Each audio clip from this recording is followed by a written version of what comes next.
So, changes to changes. So you guys are already doing change orders. This is nothing new, right? But we're just going to be talking about a few things to help kind of get through this process as quickly as we can. So again, we're going to talk a little bit about why we're doing all this. We're going to go through that log in a little bit more detail with tracking our changes and go through some independent cost estimating techniques and also the backup for our change orders. Okay, we're going to introduce you to a pre-negotiation objective and a post-negotiation memorandum, some new tools. Okay, again, why are we changing the changes process? We're just tweaking. Okay, we're not making any major changes. Again, the reason why, maximizing our available resources, and that's you, right? You guys are resources too, so we're maximizing the use of your time, or trying to make you more efficient and maximize your effectiveness. So going back to our core values, the ask it. This segment is going to really hone in on the accountability piece and also the teamwork part. Okay, so a little pause on a contract change order. So what is that to you guys? Okay, so looking at the slide, a change order orders the work to happen, right? So like when you go to McDonald's, and I go through drive-through all the time because I'm always in a rush.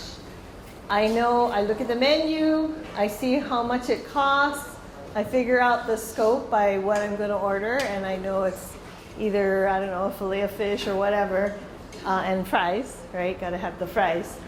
And so I know what I'm getting, and I put the order in, and then I get what I want after I've paid, right? So that's what an order is.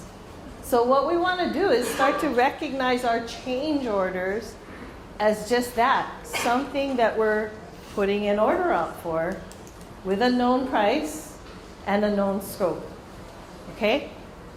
It's not this second bullet, where we're just trying to compensate the contractor for work he already did.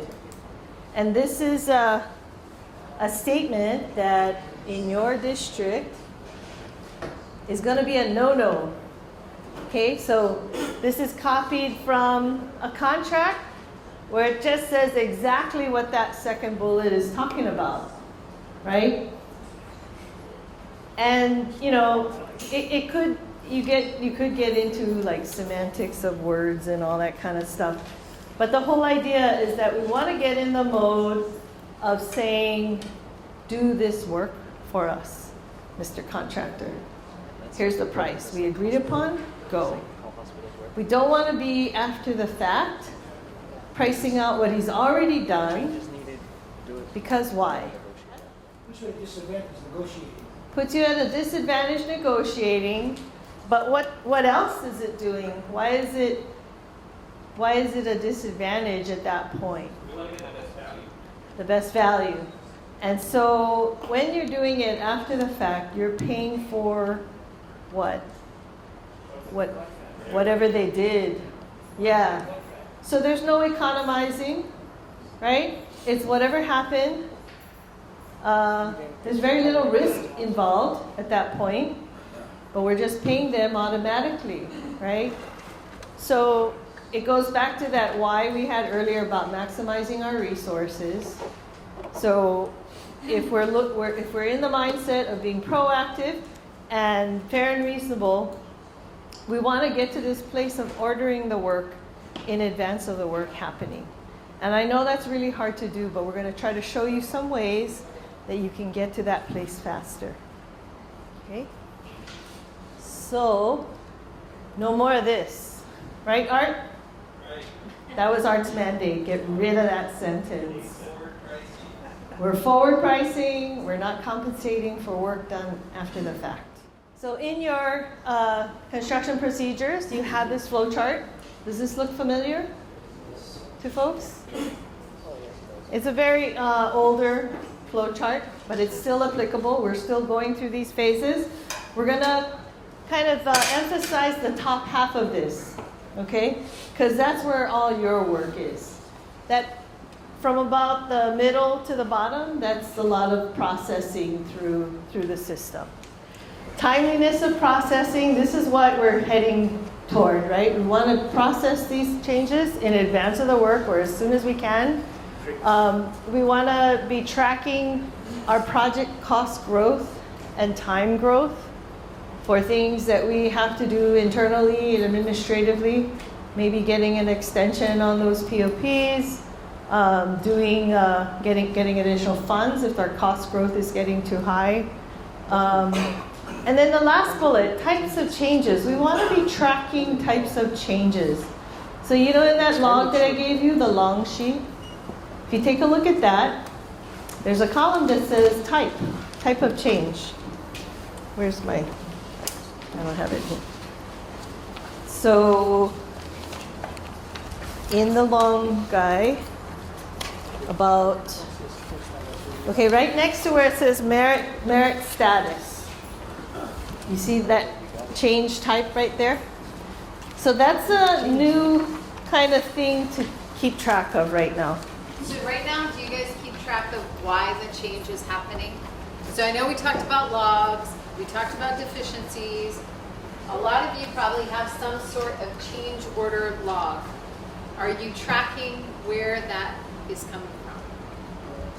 Right now.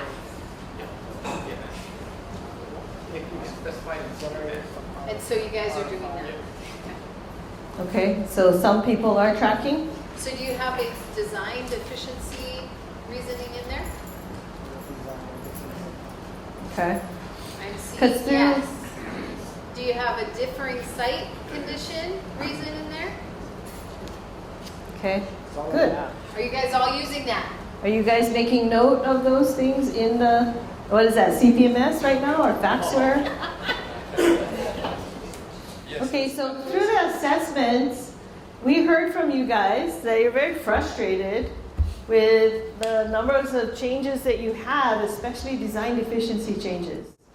Right? You're feeling like, what kind of designs are we getting? What kind of drawings are these?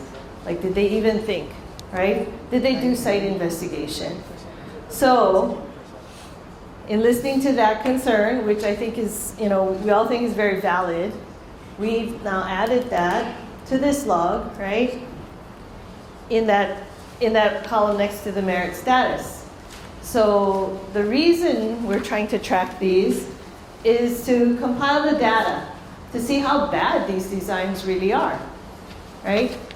Are we having that many design deficiencies, or are we just feeling like that because those are the humbug ones to scope and figure out, and it takes forever to get the design solution back? So what is the volume of this pain you're experiencing, right?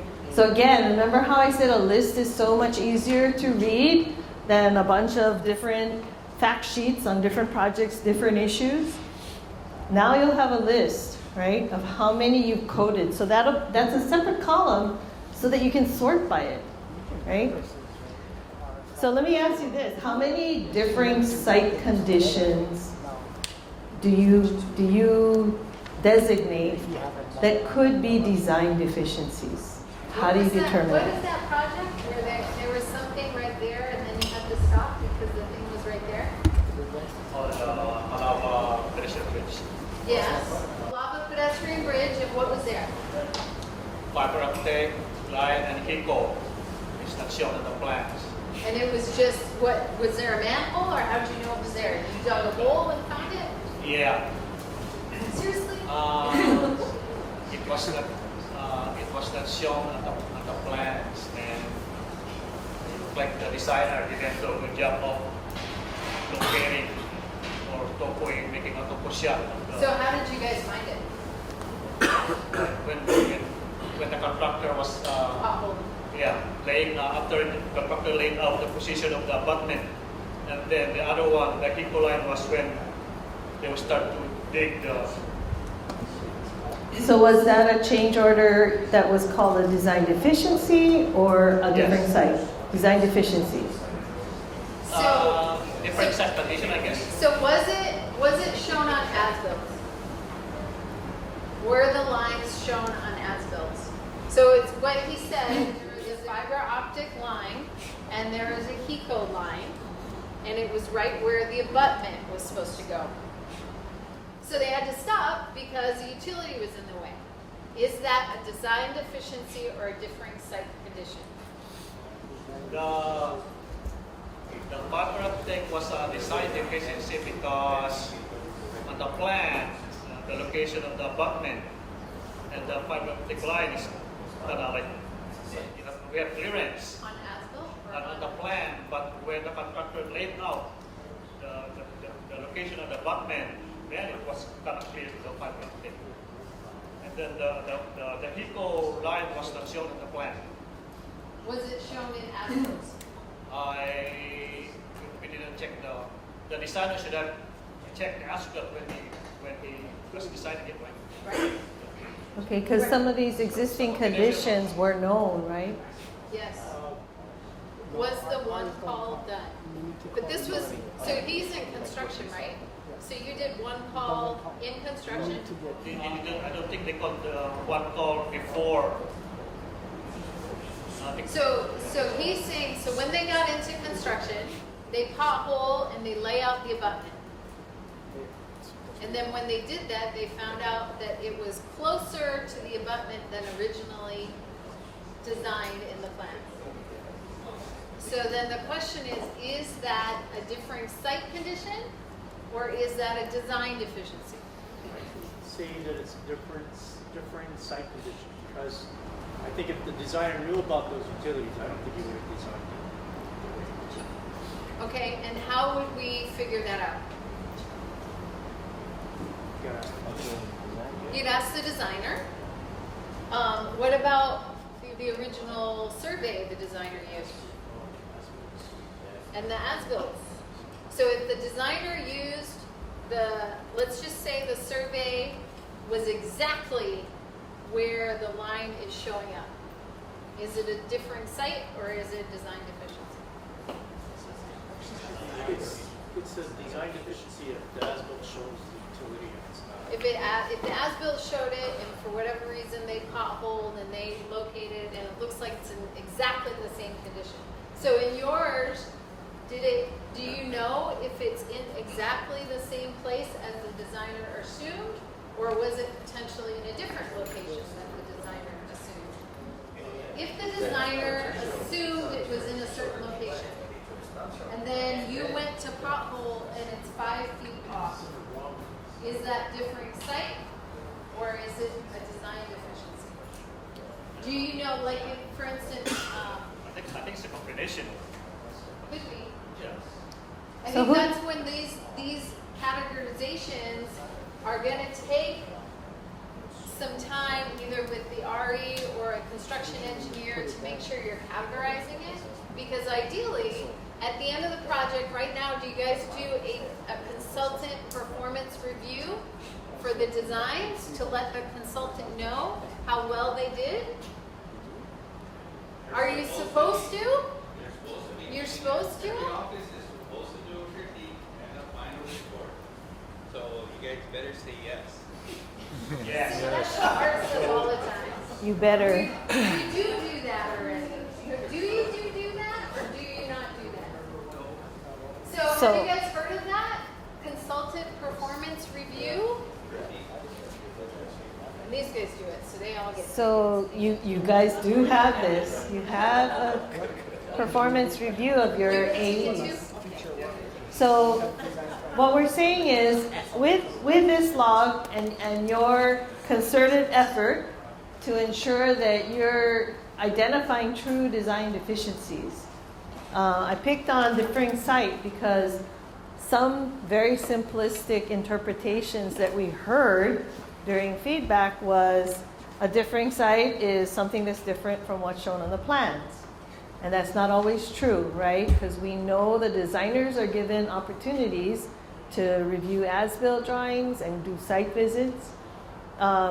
There's also the question of, did they even get site visits? And that might be a design management kind of issue if they're not being paid to go out and do design, site investigation. Even potholing and subsurface utility, if that seems to be a prevalent change that you're seeing, similar to what Willie's talking about, whether the line was where it was or it was 5 feet off, it stops our project, it costs dollars because of it happening. Should you, in design, be incorporating subsurface utility investigation? When we have the data that shows what's going on and why these things are happening, because like she said, during the assessments, I think more people than not, and even as we talked about this in the districts, was we know why the changes are happening. It's because of the designs. That was more than not, everybody said it's poor designs. So if it's poor designs, what are we doing to get that feedback to the consultant, holding them accountable, maybe categorizing it correctly, maybe giving them more fee up front to do some of those investigations so that it's not stuck in construction. So what solutions are we looking at to make sure that we're not stopped in construction due to these things?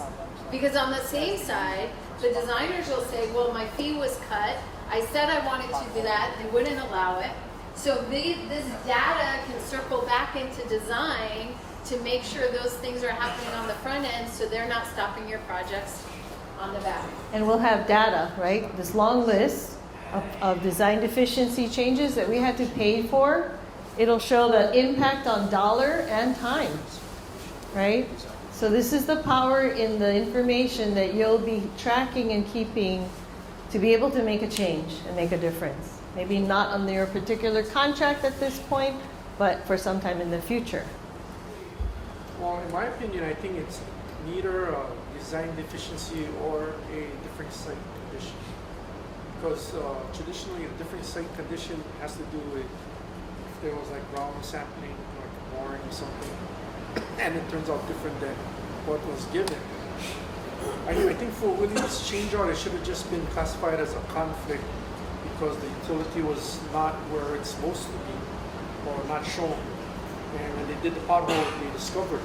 So it became a conflict, which is neither of the other two examples. And it depends. I mean, we got to go back to design. We got to look at as-built. We got to look at all that kind of stuff. Because the underground utility might be just an approximation. Some companies like BWS, they used to only keep a line diagram or just an approximate. It wasn't by GIS or anything. So where they have something, it may not necessarily be somewhere the designer could actually know where it's at. Right. And that's why we want to point out to be careful in how you're characterizing it. We've also, when we talk about this, if it's not on the plan and you walk out and you see a manhole, is that a design deficiency or a different site condition? It's not a different site condition, but it is something that was possibly missed. Right. It could have been found in a field visit. Right. And so that's where, to inform our design process, I know they used to have PS&E plan and hand reviews. I don't know if they do that anymore. Subsurface utility investigation was something that people were investing in. I'm not sure if they're doing it. The point is, when you're filling out and capturing this data, of course, validating it with your construction engineer, potentially the construction committee, that information is going to feed back into these other division or these other branches to make sure those processes go well so that you guys can do your job. And just as an example, we had a little discussion on the engineer estimates and quantities, right? Do you guys remember having that? So Ed made sure that got addressed. So now the project design manual is going to be modified. It'll be standard operating practice for you to get your quantities and to make sure you get engineering estimates with your PS&E review. So when those things come up, there is management here to support and is willing to address it immediately. And that's just one of those examples. So when you're saying there's design deficiencies happening in the field, because we heard it a lot, we need to figure out why and how can you make that better so that management through Art and George and everybody else can address it. so that you're not dealing with it. I mean, that's part of this. I know we're looking at technical aspects of it, but the other part is to draw out what are the obstacles and barriers preventing you from doing your job so that they can address it. And it can be addressed immediately. Message to all of you is that, we had heard also from previous classes that, oh my God, this is a lot of information to have to categorize and put into place and fill in this log. But, there will be a payoff if you do it consistently on all your projects. And there's a purpose for that type designation, okay?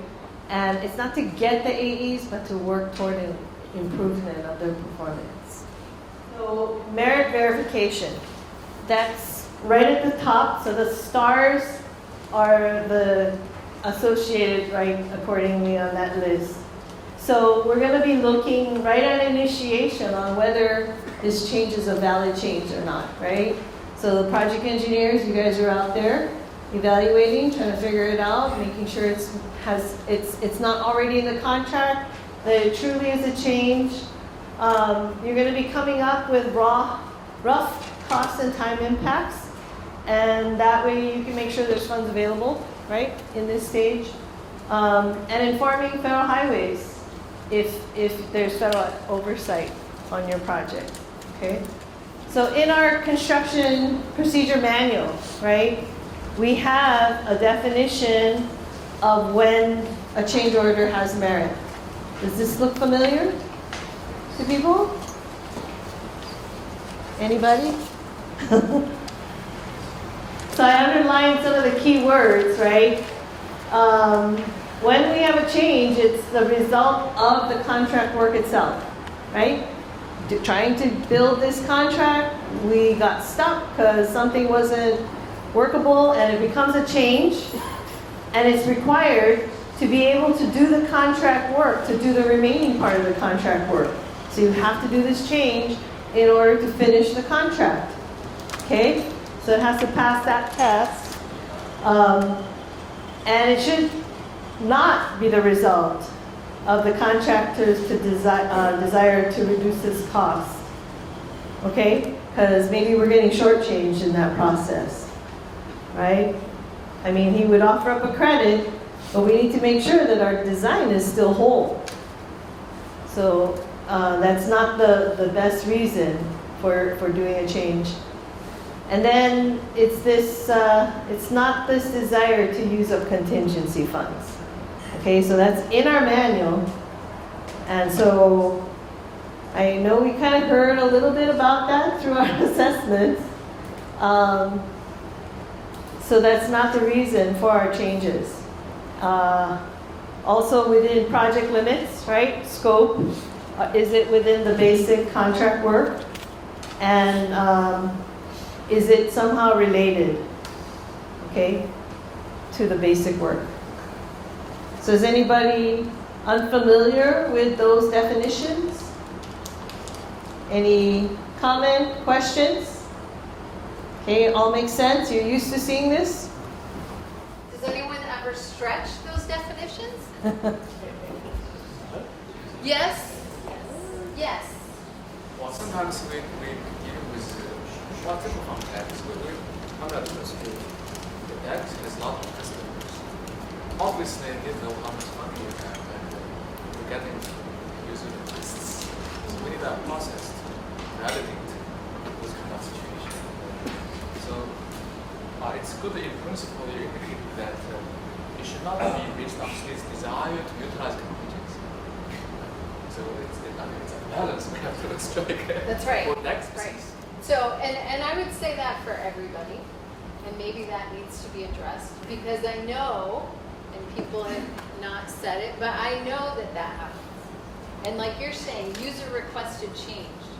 That happens. But how do you tie it back to the scope? This is the procedure that you have right now, and understanding how it ties into your scope is important when we get to the justification. Finding that related to the basic scope part. Right, right. Yeah.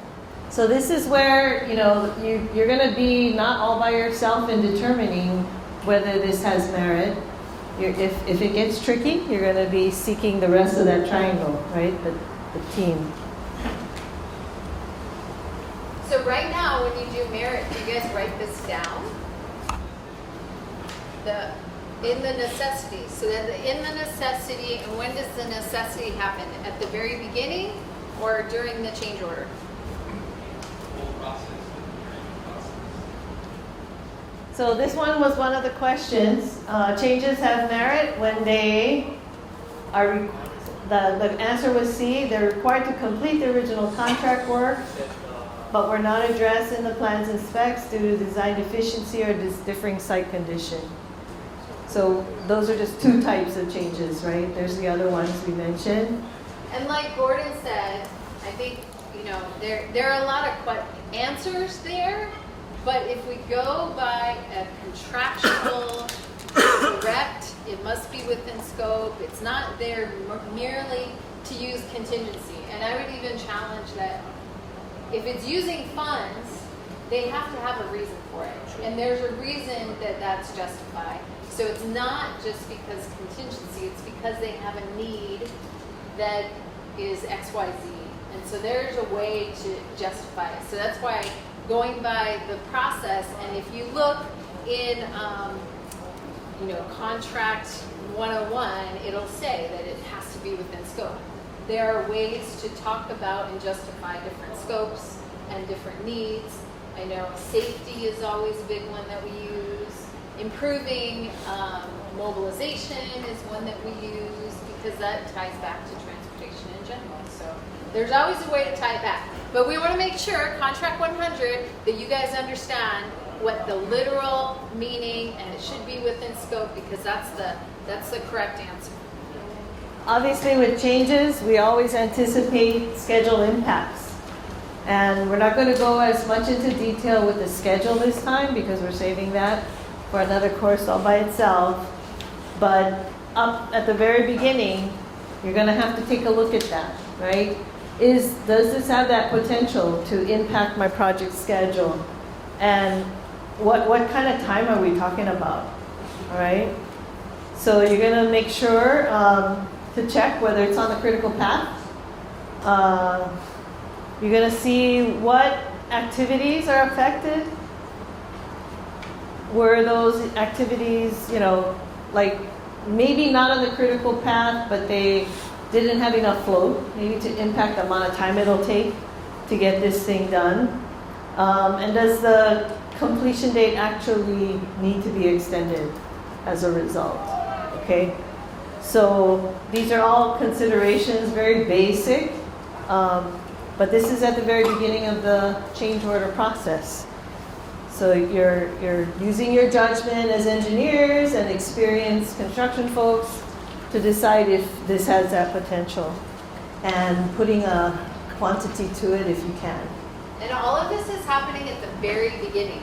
So like Art said, with the necessity, even though you're writing necessity in the change, all these elements are going to be talked about at the very beginning. So that's this change request form. Again, these are tools. I know you guys have CPMS and you have various things. Neighbor islands don't have as many of those things, so you're going to work with your RE and your construction engineer to see how you will implement these tools. This is a change request form. So similar to the information that will feed into the necessity. So in your handouts, you have a sheet that looks like this, like up on the slide. It has all this blue ink. And so this is a form you can use that can help to document. It'll trigger you to fill in, the blanks. And so you'll cover the things that need to be covered up front. And it's something that we're recommending so that you can get buy-in within the whole team. So this would typically be you guys as project engineers, right? Filling out, doing this checking, and then getting a signature on the bottom, which I don't show on the slide. But on the bottom of your sheet, you have this place where the resident engineer signs and can add comments. This is just a Word document that we have available for you guys. So just kind of stepping through it really quickly. You're going to have your project information. The submitter is going to be who? John Doe. Okay, it's going to be you. All right? You as a project engineer will be initiating this document. So you'll put in the brief description that you've now narrowed down and figured out, right? And you will date it. See how it's a submitted date and when it's required. So you're already looking ahead at when this thing needs to be done by, okay? And then of course the change types, you just check the right box that applies so that this is now going to feed into your log data, right? Reason for change, you describe what caused this change, why, and how you basically came to the designation of the change type above. And then any other impacts, you're going to look at those, how this will follow and hit something else, okay? Again, pre-imagining what could possibly happen so that you're being proactive about the change. Then any details, like if you want to include sketches, drawings that have been marked up, this is where you might do attachments to this. And then the costs. So we're introducing this rough order magnitude costs. And how you arrive at this number, we'll talk a little bit more about that. But sometimes it will just be that thing you just grab out of the air because you have an idea, or you might have heard from the contractor what he thinks. But this is just not a number anybody's going to hold you to, but it's a way to kind of get in that mindset of where we're at approximately. Are we talking tens of thousands or hundreds, or are we in the $1 million range possibly or more? Okay? But it's just to get an idea so then we can do the next block. Are there going to be funds available for this? Right? So this form is just going to step you through the thoughts that you need to go through anyway and record it in a nice, neat way so that you've done this really quickly, the day you find out about the change, possibly. And so the information will only be as good as what you know that day. We're not looking for perfection. We're just looking for, at this point in time, when you were most familiar with the change order and knew all the information, where were we at? Okay? It's this documentation process of the first step, which is determining that this change has merit. And then when you use this to get buy-in from your RE, he also is informed and he has all the data in front of him that's going to be of concern. We're talking about logs and we're talking about paper and there's all these additional things. How many of you feel like, oh my gosh, I have to write down more stuff, it's more work? All right. So how are you honest doing? person out of everybody, one honest How person. are you doing it now? What mechanism do you have now to record your decision of when a change had merit or not? Well, initially when the contractor contacts us about problems in the field, like through an RFI, then we might log it into the CPMS as an anticipated change order. Put some information, whatever we get, into the description. Then we have to wait for more information to come in, or we could start working on, if we know exactly what needs to be done, we could start independently working on a cost proposal, our estimate, and wait for the contractor to submit theirs. Okay. So on this log, we have merit status, right, before that change type. So in some cases, you'll go through this and determine what? It's not a change. No merit. What good is that piece of paper? Was it worth doing? Is it worth keeping track of? So say you log it into CPMS, and then you say anticipated change, and it ends up being something that's in the contract. Or then you can always, if it's not written up yet, if it's not an official change order, you can cancel it or change it. Okay, so that's where we would say, don't cancel or change it. That in, and maybe maybe you guys haven't faced the, what is that called? The all-in change, the all, Oh, kitchen sink change order Yeah. schedule or claim. Forget Have what you know those what are. I'm talking about? The kitchen sink claim that comes from a contractor. Do you know what that is? Well, if it comes in the form of an RFI, then it would be in our response back to them if we determine it's not a valid. Right, right. And so having a piece of paper, whether you're doing it in CPMS, whether you're doing it here, the nice thing about this, and I'm not sure how CPMS is, I know that neighbor islands don't use CPMS, and not everybody is using CPMS, which is where the forms came. And ideally, somewhere we've incorporated this kind of thing in e-construction eventually. So again, these tools are between where we are. Some of you guys are using CPMS, not everybody is. But the point of documenting a merit determination that has been declined is to have the documentation up front when the contractor comes back and says, oh, by the way, here's the 100 changes you never paid me for. And you have retired, and Art has retired, and nobody knows what happened with the 100 changes. Unfortunately, when Alan and I went to Hart, Kiewit had $150 million in pending changes, and we had no documentation of what had been looked at, what had been analyzed, what had been accepted, what had not been accepted.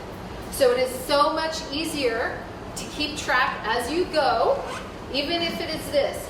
And a lot of times when we've gone to the districts, you guys are thinking about this stuff already. Now it's just a matter of putting it somewhere. So if you're putting it in CPMS, in your pending changes, and then you can say declined and for whatever reason is. And the other part of this, which would be nice, so whether you do that in CPMS or not, is that it's not only you that's doing it, it's your RE that's doing it. Somebody has had a check and balance, and they said, yep, I looked at it, and it was good, and it was declined for these reasons, or it wasn't, and these are the reasons. And oh, by the way, we don't wait until we're out of funds to know that we need more funds, so we're doing that proactively. All of these thoughts are thoughts that I know you guys have. It's a matter of putting it somewhere. So whether it's in CPMS, whether you use this form, these are all tools for you to use, but we're documenting the thought process. And in a worst case scenario, when you're in a kitchen sink claim and they throw everything in there and all the Marvins are retired, there's a paper trail that says, wait a minute, this was denied, and here's the backup. You can see where it says attached references. so you you'll be have able to it figure out what it is. all in a little packet, so you're not figuring it out when the claim comes. I mean, that's that proactive management piece. And I know it's changing mindsets, because during the assessment, it was very reactive mindset. So now we're going to say denied, here is why, here's the memo, here's the attached contract plan that shows it's within the contract, or that it was in their original scope, or it was part of a BMP they should have known about already, and we write it up and we file it away. Whether it's in CPMS, whether it's in a file, whether it's on a SharePoint or a shared drive. So that's why it's important to keep up with the stuff. Because if we wait until we're in a situation where we're in a claims, it's too late to go backwards. It is so much more difficult to go backwards. And if you are having problems with getting all this stuff done, right now you've got Highway C, we can do COCOA review and help. And oh, by the way, you've had management here saying, if you need support, we're here to support you. But it's getting used to it, and I know you guys do it in your head already. Now it's just writing it down. Okay, and at the very top of this form, right, the first thing is request number. So you can start a numbering system, which is going to be the first column in this long submittal list log. And then if you look right next to the change type, there's a CCO number, change order, contract change order number. So anything that's denied, right, it won't have a contract change order number. Those will just be blank. And you can kind of just sort that whole column by things that have already been denied, right? When you're in CPMS, do you cancel it, or do you just say declined?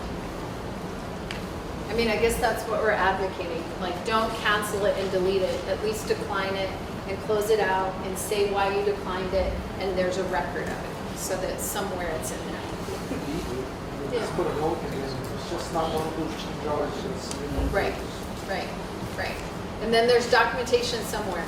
That's the point. And then that list too is going to become this performance list, right? If you get a bunch of these change order requests from your contractor and you're continually denying them, and the reason you note down why you denied is because they didn't read the plans, now you've got a performance issue to deal with, right? And you've got this list that tells you how many times that happened. Now you have the data to support this nagging feeling that you've had before that, you know, this guy is not competent, he's not doing his job, he's not reading stuff. You have the data now to use. It's not just your feelings, because you're tracking this stuff now. So this is your database to use to take action. And then, of course, making sure the whole team is informed, right? And your resident engineer is taking a look at these things. He knows why you're making your decisions. And again, if any phone calls get made, right? We've got our list of why we denied all these things to defend ourselves. So independent cost estimates.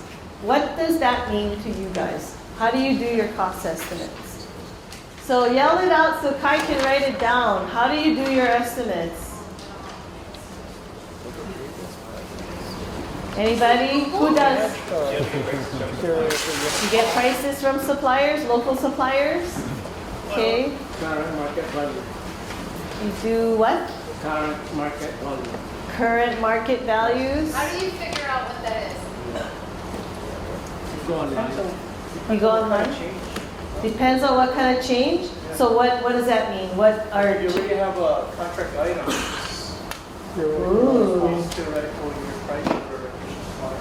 Yes. So bid item. Okay. So you use bid items. Anybody else? Wait, what was, so I only have one. Did I miss one? Wait, what did you write down? Contract item. Contract item, I thought I heard individual costs, and market values. market value, but how do you determine what that is? Google, because I heard Google over there. Is Yeah, that Google, the same thing? internet. Google? How many do you get? Just one? Three, I hear three. Three? Three is Okay. like that standard practice. Three right? is Three. kind of a nice range, right? So of the three, which do you use? How do you use those three quotes? Take the lowest one? Take the average? You average? Was that on the thing? Yeah. Take that. Lowest or average? What is it? Average? Why? Why are we taking an average? Because we're so fair and reasonable. Fair and reasonable. Right? How do we make sure the guy goes and gets the sale price? We can't be sure. So to be fair and reasonable, we take an Gordon average. says the lowest is the reasonable price. So is that fair and reasonable? Remember, this is an estimate. We're Right. estimating. There may be reasons they have to use this versus the other one, so we want our estimate to be fair and reasonable. If we were taking a price from them, yeah, we want the lowest price. And But to be this has- honest, right, we know there are higher prices.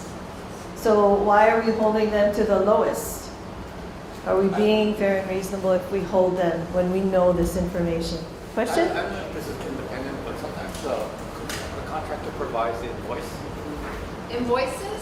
Invoices I don't know. What do you from think? previous purchases, are those good? Invoice. They're a number. Are they a good number? Well, the dates are like recent. They're recent. So is it independent if it comes from the contractor? Not really. I would say if it's just a piece that you're then going to do some manipulation with, it might be valid. But you're not going to just take his proposal and just say, okay, this is my estimate. Because even if he gives you an invoice, you still have to validate that somehow. So It's still going to be okay. You know, you're going to Google or look at contract values or what else. There's the most common one that I have not heard yet. Previous experience. Previous experience. Historical. Historical pricing.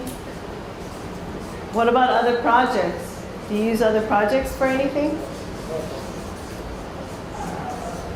Previous experience. Historical values. Is that from what? What? From what? Other projects. But what part of a project? Bid tabs. From the bid tabs or Past projects. Change orders. or Change order proposal. or Designer estimates. what about diaries? I don't No, know. they don't have that. They don't. Your diaries don't have time and materials? Oh, yeah. They I do. thought you were doing prices. It quantifies it, but there's no cost.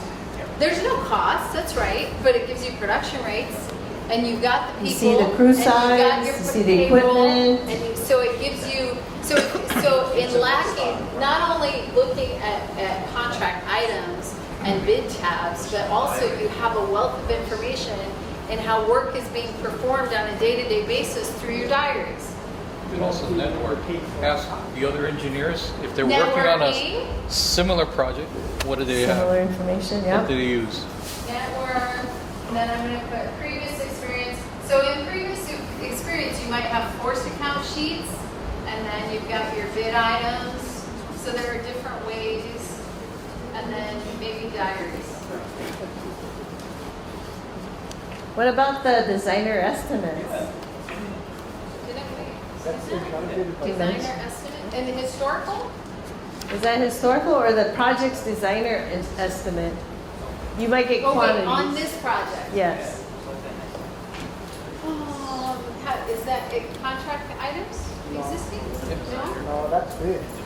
So it's the designer's estimate, right? Okay.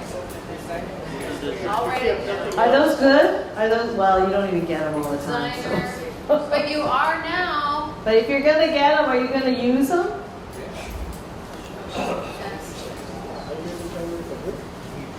Something to So consider. now Anyway, you're it gonna is get, you're gonna information. make sure you get all of your quantities. We just worked that out, right? You're gonna get your estimates, you're gonna get your quantities, so you'll have all of that from your designer. Okay, so Okay, up here on this this is a pretty slide, good list. Go ahead. yeah, it looks like we captured a lot of the same things. So on the schedule of agreed prices or the bid items, there's this place in the contract I'm going to go to next to show you, but that's one of the ways we're recommending using the data in your contracts. And then we also have historical bid tab data that we're going to show you in Socrata. How many of you have heard Socrata? How many of you have logged into Socrata? Okay, yay. All right, so we'll take a look at that. And then number 3, the estimate from available data, that includes all the bits and pieces that we talked about there, right? Getting the market data, looking at diary production rates. Oh, nobody said certified payrolls. You have data in those too, right? To go together with the diaries. And the blue book, nobody mentioned that. And then any submittal material data quotes, there's the estimate.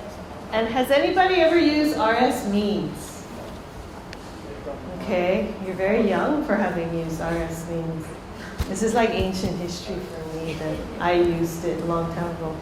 But RS means is mostly mainland data, so you have to make these adjustments to the local conditions, right? When do you most often, or when have you used the RS means? For what type of estimating? It used to be design. In design. Design compare contractor. Okay, so there's a lot of adjustments, and it's not the easiest thing to do, but there's all these factors you have to play with to make it real, yeah? And for me, in my younger days, it was the starting point where I had no clue. of what this work was going to be about, because it would at least give me some production rates and some rough costs that I now had to compare against local pricing and make adjustments to. But it is something that seems to have gone away. And there were other estimating guides in the past, and they, even just Googling for them, we couldn't find more than ours means. So the first two are what we're calling top-down, because they're starting with the bigger data that you have, their unit prices pretty often, right? And then doing the math to multiply everything out. So it's faster, and guess what? It was competitive pricing. So it's pretty good. It was the current market, right? Especially in your current contract. And then everything else below that is what's called bottom up, where you're building that estimate. This is the hardcore estimating that takes the time, right? So it's not the fastest, it's very detailed. And you're going to try to seek out the most current data to be used. And then if you have old data, then you have to do some kind of markup or inflation, right? To get it to be usable. So this is that spec section that I wanted to make sure you guys are aware of. Okay, 104.06 says, we're just telling the contractor, this is how we're going to do change orders. This section says, when I need to do price adjustments, I'm going to do it by the unit prices in the contract. So when you have those unit prices, you just figure out the next quantity. If it's the same kind of work, right? You're going to just get your quantity and do some math. Multiplying, and that's your estimate. And we also say that if we have lump sum items, we're going to figure out what that unit price would be based on the quantities. And this is why our engineer's estimate is so important, so that we have the original quantities, right, from our original lump sum items. And we can figure that out and then do the multiplication to come up with the cost of a change of the same type of work, an additional amount. Our contract is just telling the contractor, this is how we're going to figure it out. So, okay, if we're telling the contractor this, and you do an estimate this way, can you issue him a change order right then and there, based on that number? If he agrees. If the contractor says, yeah, that price looks good, you're good to go then, right? This could be unilateral, because we're telling them up front, this is how we're going to figure out our adjustments to the contract. And then I had heard some discussions on stopping work. So if you needed to do this, again, it's allowed by your contract with them to do it, and you issue the unilateral, can the contractor stop work? Art's saying no. The question is, if, this is DOT contract, so if they're allowed to issue and agree upon prices by this method, and they decide to do that, and they issue a unilateral change, which means it's a change order only signed by the state, and they give direction to the contractor to proceed, can the contractor stop work? No, but they can, state already embedded a seed or keep contract Yes, later. that's right. So that's a problem. Right. So, Do they have a time limit for when they have to submit a claim?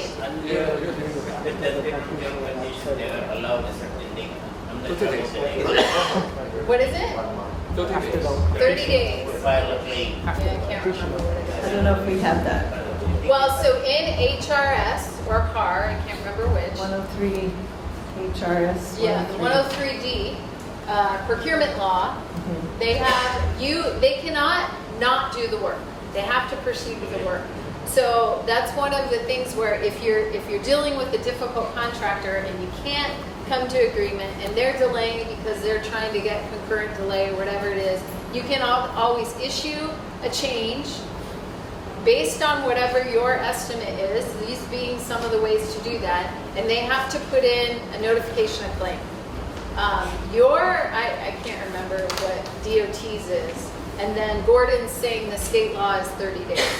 We can look at that, but there is a time requirement with that. I guess that's the point, making sure that they file their claim within that time, because if they don't, guess what? Denied. But this is just following the contract, right? These are the rules. And so we're being very fair and reasonable to crank out a number real fast. We're being timely and telling them, if you accept this price, we're good to go. And I can order this work to happen. A unilateral is a change order. So again, we're ordering work with a known price and scope. And a lot of contractors, I think, would jump at that because it speeds things up. They get an answer that quick, right? How many days would it take you to do a change order this way? Yeah. One day? But would you get it approved and processed and everything? So maybe a week it could get through? So if you're in a rush, you could maybe get a change done in a week. Is that what you typically experience? So something to think about, right? Do you have to do things the way you've always done it when you have some tools? And we're pre-pricing at this point. So you can always get second guessed on a change order, but you can just say, I did it per the contract, what we said we would do. Is there a breakdown of all this? No. But these are unit prices that were bid by the contractor. It was a competitive bid. So they're pretty good prices. Yes, question. The change order quantities is not the same as the contract quantities, so that's apples and oranges. So you have to negotiate. It depends though. So sometimes a contractor can live with a little extra up to a They're certain entitled point. after 15% Yes. to negotiate. Correct. Right. So there's that 15% judgment call, right? If you're going above, then it's something that you as the government want to think about, right? Because now there were some base costs for doing that unit price item that are getting stretched into the larger quantity. And so now the overall unit price might need some adjusting, right? Mobilization. Or if you're now subtracting, because this goes both ways, it's an adjustment to the price. So we can go down, we can delete a bunch of work, we don't have to get it done. And so now it's at the contractor's side to say, oh, whoa, wait a minute, I had to mobilize, so you can't just take away more than that 15%, because now you're cutting into my real costs, right? It's not just by the volume. So there's those kind of things to consider, but how long does that take to figure out? It might take a little longer than a week, right? But if we're in that 15% range, it could be a week, right? If everybody's agreeable. And time is money to the contractor, so if you can show them a way that you can pay them faster, I think that'll make them pretty happy. Gordon has a comment. Gordon has a comment. About unilateral change orders, I think it's reserved as last resort. As for government convenience only, usually we strive for settle price difference, get agreement. So we execute bilateral change orders, settle everything. Well, we would give this contractor a choice to agree or disagree. Yeah, but the very fact that contractor refused to sign, forcing the government to issue unilateral, of course it's last resort for the sake of whatever reason, neighborhood complaining, project or that delay. Right. And it's crazy. We government feel we have good chance to come to back little claim. Of course we could do that. But it is not Well, we're not recommending going immediately from here, house is steel, we want to take it. No? Okay, we're going to unilateral it. No, we're not saying that. And just an informal comment. Hot has lots of unilateral change orders. Who? Railroad project, hot project. Hard. Oh. Has a lot of unilateral change orders. Yeah. Exactly disaster. created from this mechanism. Well, so unilateral just does what? When you issue a unilateral, what does that set you up for?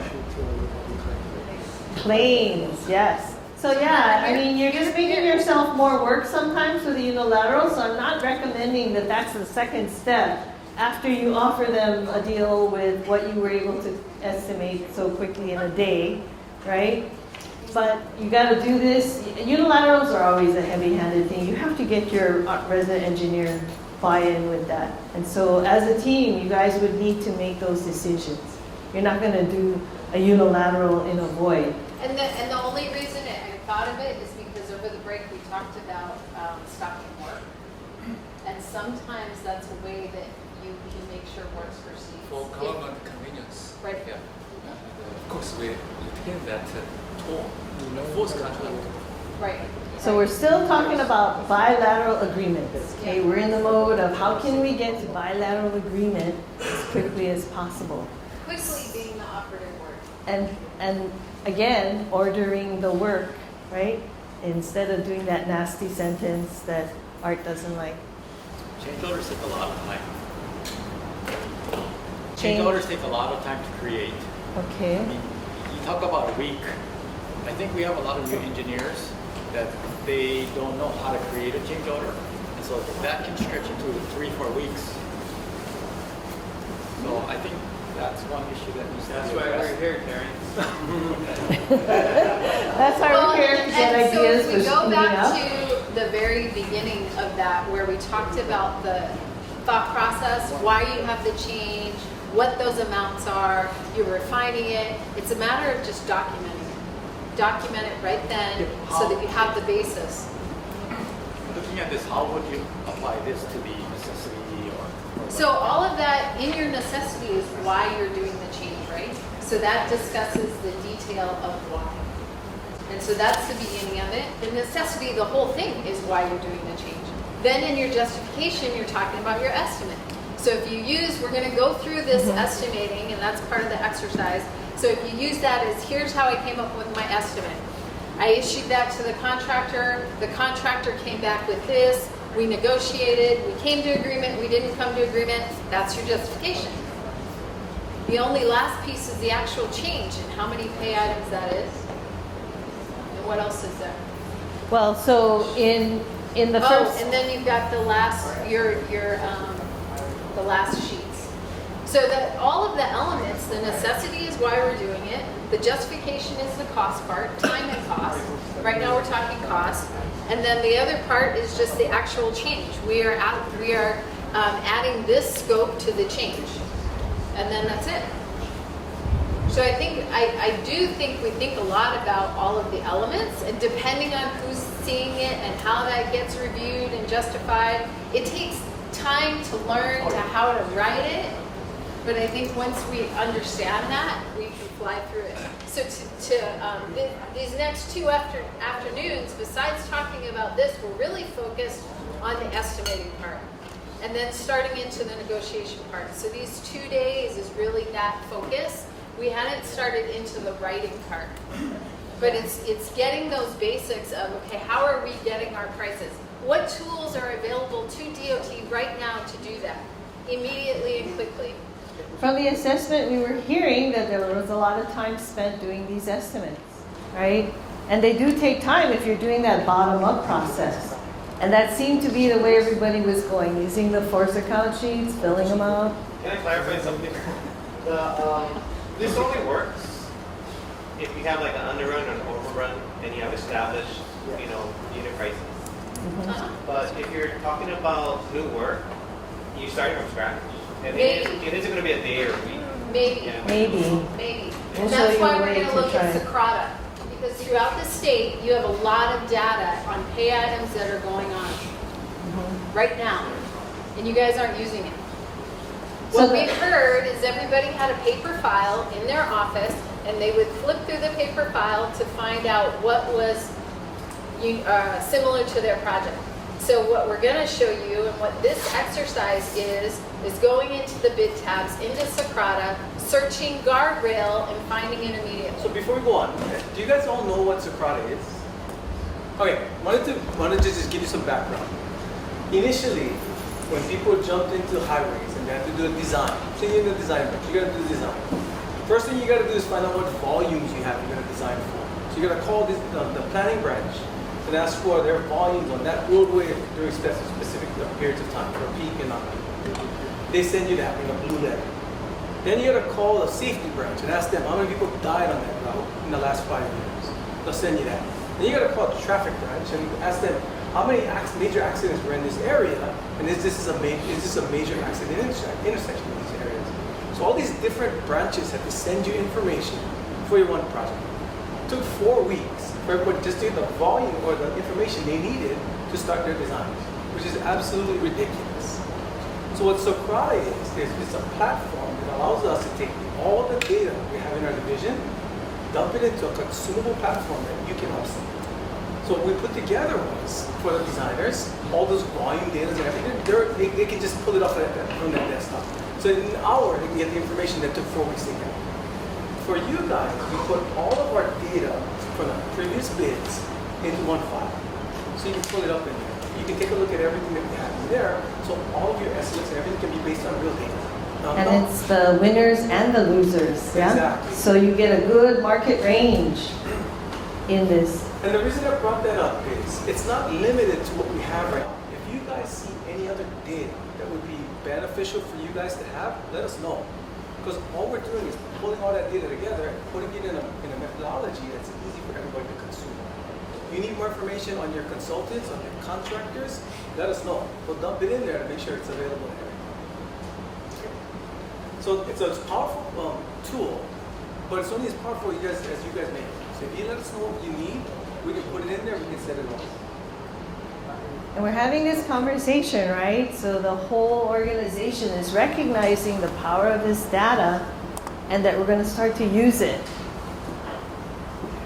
I'm going to have to leave, but I wanted to thank you all again for coming out to this. Please bring in a lot of your opinions, your information, so we can make things better for you. Thanks, everyone. See you guys. Okay, so this is what your bid tab data looks like in your own contract, right? You got lists, and so this is that variety of different things you can select from that you might have overruns or underruns on, right? So like you said, it's got to be something in your contract. And a lot of times that's what your changes are, but there are these other ones, like we said, that may not fall into something you have existing in your contract. And we're going to take a 5-minute break to make sure we can pull up that Socrata data for you. Socrata data. So again, when we go through this estimate, it is an estimate. We can take real data throughout the state to see what bids are coming in, look at the quantity versus what your quantity is, extrapolate it, and add 5% or whatever if you need to forward price it. But we can do it very quickly. I think a lot of times right now we're using Force account sheets, and then we got to research how long it takes this, and we got to find it. So this is one of those ways, and I believe very justifiable. You could look at a range even, and it'll at least help inform you of that starting number. So that's what we're going to go through. We're going to log into Socrata right now so that you guys see the screen that you see when you log in, because all the DOT people can log in, and you pull up bid tabs and you will get all of this information. You can sort by the last year, you can sort by pay item. I think one of the things that needs to be addressed is some kind of item number standardization. I've heard that a couple times. So that way, instead of looking at guardrail type 1 or type 2, you just can search the number. Right now the numbers fluctuate a little bit, so you'll have guardrail that's different numbered, but that's one of those things that we can circle back to the organization and figure out how to address that. But they also have the descriptions too. Yeah, and the descriptions, but I know that's one thing I keep hearing is that item number or naming convention standardization. So.